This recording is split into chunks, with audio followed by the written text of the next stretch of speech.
What exactly is our soul? It's a kind of a question that I used to think. I don't worry about that as much anymore because I see my soul every single day when I let myself be vulnerable with people. I think it's so important to really look at the world and treat it as if it is you, as if it's part of yourself. It's like when you're doing something and you don't want to do anything wrong, you want to make sure you go with your morals. It's like I almost treat myself as if I'm my dad and I'm a young boy and I love me so much.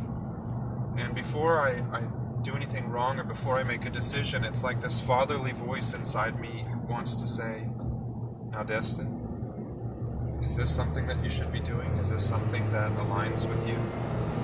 And if I can't honestly say yes to that, that's not something that's going to happen in my life. You get to a point where you've done all these things wrong. And you're like, why am I doing it? Why? What's the point? Nothing comes from it but bad results. It's just pointless. So my prayer for the whole world is to realize this isn't real. Okay? This isn't real. Yes, it's here. We are here. But it isn't real. The only thing that's real is when you wake up after you die. You look back at yourself and you see the things that you've done and said and felt. And the only thing that's real out of all of that is love. That's the only thing that's real.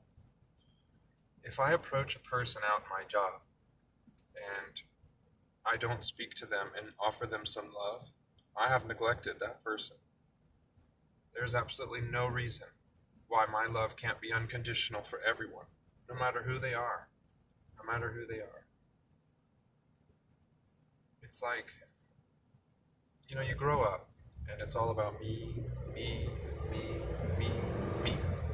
Playing sports in high school. Me, look at me, I'm so great, I'm the captain of the football team. Or look at me, I'm the president of the Fiction Writers Club. I used to use these things to try and impress people.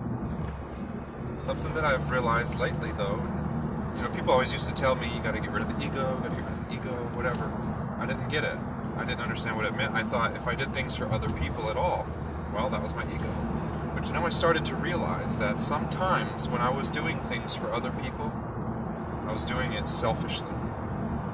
It doesn't sound like that's possible. How can you do something for someone else but it be selfish? Well, you know what? You really can. You really can. If you're trying to impress someone by doing anything at all, then you're using your ego, and your ego is in charge. If you have a profound thought, and you just have to say it so that someone goes, "Oh my gosh, that's a very profound thought." Well, that's the ego. So it's like, okay, I'm going through this spiritual process, I'm trying to learn, but how am I supposed to give this to other people without using my ego and feeling good about what I've just done? And that's tough seas to navigate right there, because oftentimes when you make someone feel better, you do feel good. But I think there's a big difference. Whenever you want to feel good and you want this feeling of love and compassion, and it makes you forget about horrible things you've done in your life or horrible things that have happened to you in your life, and you forget about it during that time and you feel at peace and you feel happy and just full of love for everyone, that's completely different.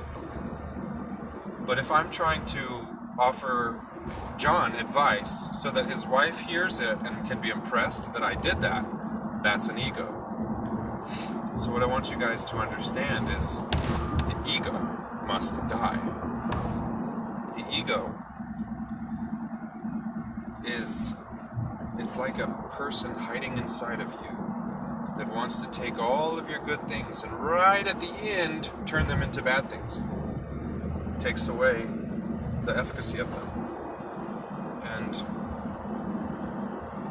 it's painful to kill the ego, because for so many years growing up, you're only after attention, self-seeking. And to realize that you don't really matter, in this way,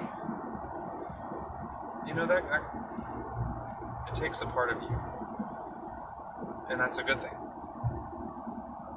Because that part, the self-serving part, will never reach the level that you need to.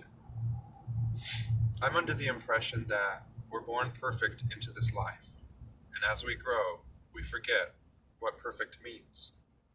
And it's our job and our goals to try and ascend our minds and our consciousness to the level of when we were born. As weird as it sounds to go backwards, I truly believe that my soul, the day I was born, was absolutely perfect. But as you grow up, you find out loved ones did things to you, touch you, take your innocence.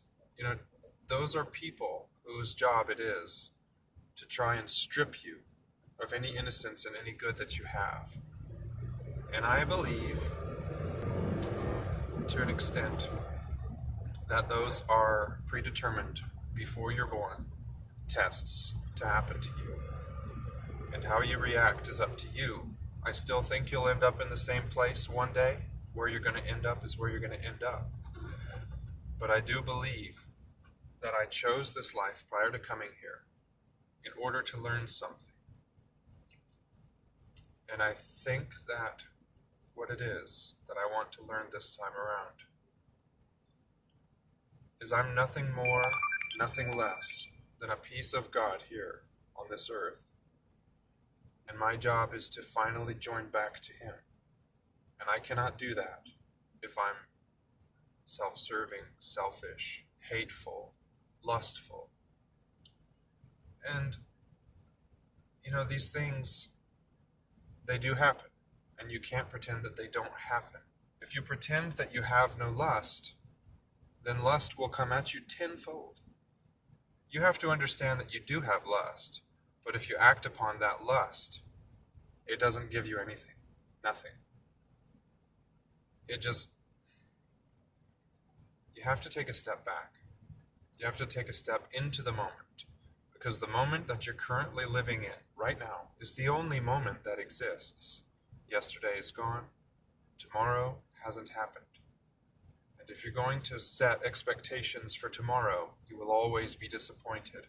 And you will get stress and anxiety from trying to predict what tomorrow is going to be like. But let me teach you something right now. Tomorrow isn't even real. Not until you get there. The only moment that exists is now. If you live in that moment, and instead of reacting to the stimuli of the world, you just react to the moment as it comes, peacefully, knowing that it's just a part of the process, just a part of your lessons, and you react to them as they come, you'll be much more likely to find peace and comfort in the moment. Anyway, that's my 8-minute, 30-second, 32, 33, 34, you get the picture. Anyway, I love you guys. Take it easy.